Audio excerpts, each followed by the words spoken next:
Welcome to this particular module, and this is the second module for the lecture mask aligner, right. So, if you recall, in the mask alignment system, what we have discussed? We have discussed that we need a few stages. First is of course the joystick to move your x, y and theta stage or mechanical stage. There is a align, we need to align the alignment marks of wafer and mask. We need to simultaneously acquire the image from two cameras or a split field camera we can use. We need to have a live video display or and capture the image of the alignment mark. These are the setups that are required for alignment mark system. At the same time, we also understood that we have to use a source which is a UV source, and then we also need the mask holder as well as the wafer holder. We have seen how alternatively with a workshop, from a mechanical workshop, we can design several components of a mask aligner. Now, once you have designed the mechanical components of mask aligner, you need to integrate with electronics, right. So, you need to program it, form a GUI, which is graphical user interface, to operate your mask aligner.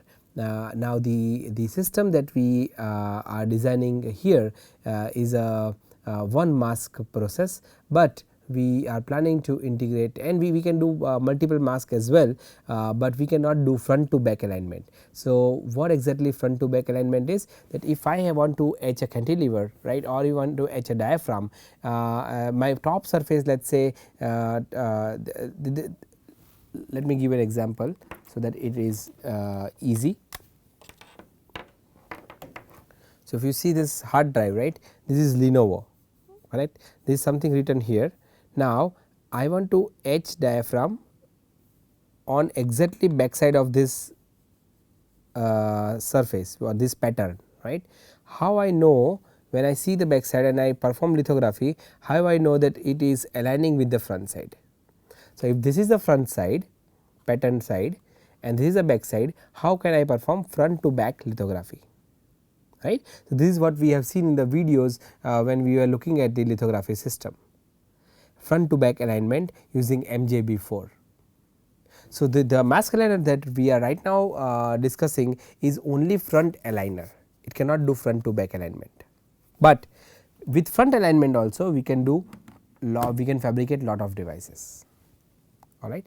So, having said that, once you have the mechanical components ready with you, mechanical stages ready with you, you need to integrate those with electronics, and when you integrate those with electronics, you use basic programming languages and such as C, C++, right, little bit of Java, and use it to operate and create a GUI.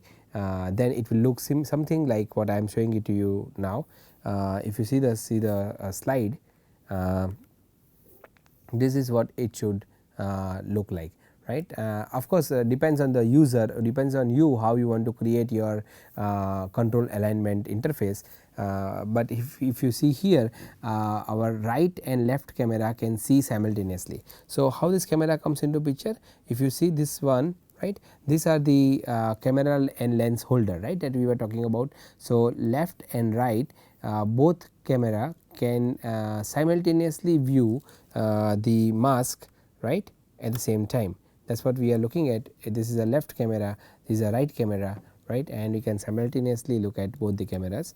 Now, other than that, what is that? So, we can place a button, we can press open camera. When the camera opens, you can use left camera, you can use right camera, you can use alignment control like X, Y, theta, Z for your alignment of the stage, right. You can click here and say, so image analysis, you can use this one for exposure control, how much exposure to the wafer you need to make.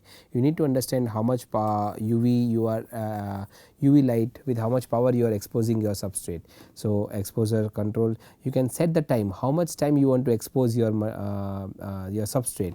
It can be 5 seconds, can be 10 seconds, can be 15 seconds, depending on the material that you are using. If it is a thin photoresist or thick photoresist, if it is SU8, the time would change. So, this time can be set, until which the UV light will fall on the substrate through the mask, and then after the set time it will stop. Finally, there is a alignment correction. So, we are trying to automize the system by alignment correction. Once it is aligned, then you can start the system. So, the point is you can design very easily this kind of user interface control alignment system to integrate with your mask aligner. Now, when you talk about this, the main important point or the most important aspect of the mask aligner in any mask aligner would be the source, right, because finally we have to expose our UV light our substrate with UV light, right. So, if you have seen in conventional UV mask aligner, the light source gets heated up tremendously. Also you need to change the bulb here and there, right. How about we use an alternative UV light source, for example UV LED. If we integrate UV LED as a light source and we use that light source instead of UV lamp, would we get a better understanding or easier way, or we can reduce the cooling, then that will be really awesome, because you will just buy LED array and anyone can change it easily, right. The system is such that you just if the LED array goes bad, you replace it and change it with another LED array. If you go for a conventional UV lithography system, there is a big exposure system. You need to open it, you need to take out the UV lamp, put another UV lamp, again close it, right, and there is optics and lot of other things within the UV alignment system or mask alignment system. Here it is extremely simple. This is what we want to try to bring the simplicity to the system and at the same time reduce the cost. Now, so the alternative approach that we are trying to implement is to use UV exposure system. So, if you see here in UV exposure system, we are trying to use UV LED and heat sink attached to it. As a mask and wafer are aligned, the UV LED array is to be taken on the top of the mask. So, as mask and wafer are aligned, the UV LED array is to be taken on the top of the mask at certain distance to control the exposure. We had to optimize this distance, okay, from its resting position, right. So, anyway, I will end up my lecture in this particular node, and I will see you in the next lecture with another interesting application of microengineering. Till then, you take care, look at all these slides and try to get the idea of why and how you can create a novel mask aligner, why it is important, how you can create it. Yeah, take care, I will see you in next class.